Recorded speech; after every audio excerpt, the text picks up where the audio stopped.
Hello friends, welcome to my channel. आज हम इस वीडियो में खनिज के बारे में पढ़ेंगे। तो चलिए वीडियो को शुरू करते हैं। सबसे पहले आपको बता दें कि खनिज को इंग्लिश में मिनरल कहा जाता है। ठीक है, चलिए अब जानते हैं कि खनिज क्या है। तो देखिए, पृथ्वी के गर्भ से निकलने वाले पदार्थ को खनिज कहते हैं। यानी पृथ्वी के अंदर जो भी सब्सटेंस यानी पदार्थ है, जब उसे खनन करके पृथ्वी को बहुत गहराइयों तक खोद कर उन्हें बाहर निकाला जाता है, तो उन्हीं सब्सटेंस पदार्थ को खनिज कहा जाता है।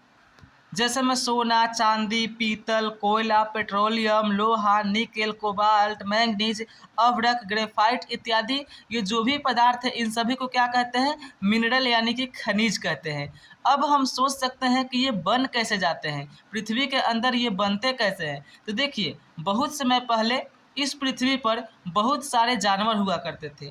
ठीक है, इस धरती पर बहुत सारे जानवर रहा करते थे। तो एक भूकंप में क्या हुआ कि ये सभी जानवर मर गए। ठीक है, और मर कर ज़मीन के अंदर दब गए। तो बहुत सालों तक, 200-300 सालों तक ज़मीन के अंदर दबे रहने से इनके जो अवशेष हैं, अवशेष भाग थे, वे तेल में बदल गए।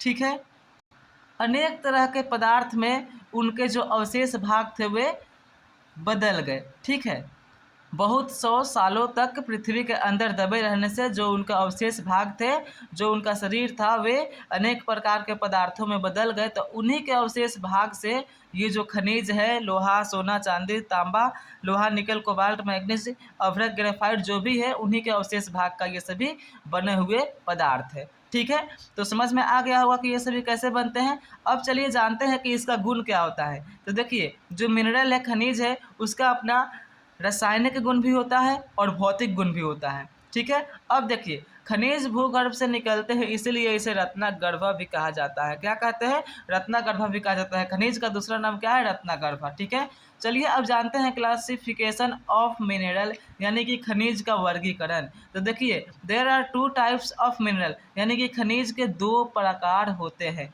कौन कौन से? तो एक होता है धात्विक और दूसरा होता है अधात्विक। ठीक है, तो धात्विक खनिज के 2 प्रकार होते हैं। एक होता है लौह युक्त, ठीक है, और एक होता है अलौह युक्त। यानी कि लौह युक्त का मतलब होता है लोहा से मिला हुआ, लोहा से युक्त, और अलौह का मतलब होता है लोहा से रहित। ठीक है, तो अब एक होता है अधात्विक का 2 तरह का खनिज होता है, कार्बनिक और अकार्बनिक।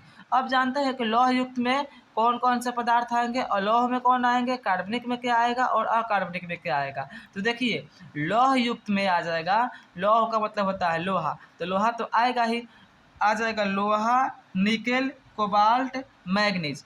अलौह युक्त में क्या आ जाएगा? सोना, चांदी, जिसका उपयोग हम लोग गहना बनाने में करते हैं। शीशा हो गया, जिसका उपयोग हम लोग चश्मा, दर्पण, लेंस इत्यादि बनाने में करते हैं।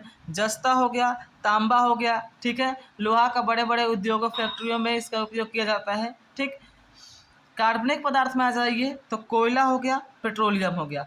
कोयला का उपयोग ईंधन के रूप में और पेट्रोलियम का उपयोग जो भी हम लोग आजकल वाहन चला रहे हैं तो जानते ही होंगे कि पेट्रोल का यूज कहाँ कहाँ हो रहा है। ठीक है, अब देखिए, अकार्बनिक में हो जाएगा हमारा अभ्रक और ये ग्रेफाइट। ठीक है, तो ये सभी लौह युक्त, अलौह युक्त, कार्बनिक, अकार्बनिक, ये सभी खनिज के क्या है? एक तरह के प्रकार है। ठीक है, तो उम्मीद करता हूँ कि आपको क्लासिफिकेशन ऑफ मिनरल, खनिज का वर्गीकरण और खनिज क्या है समझ में आ गई होगी। यदि वीडियो अच्छा लगा हो तो चैनल को सब्सक्राइब एंड वीडियो को लाइक ज़रूर करिएगा। तो मिलते हैं नेक्स्ट वीडियो में, तब तक के लिए bye. Thanks for watching this video. Take care.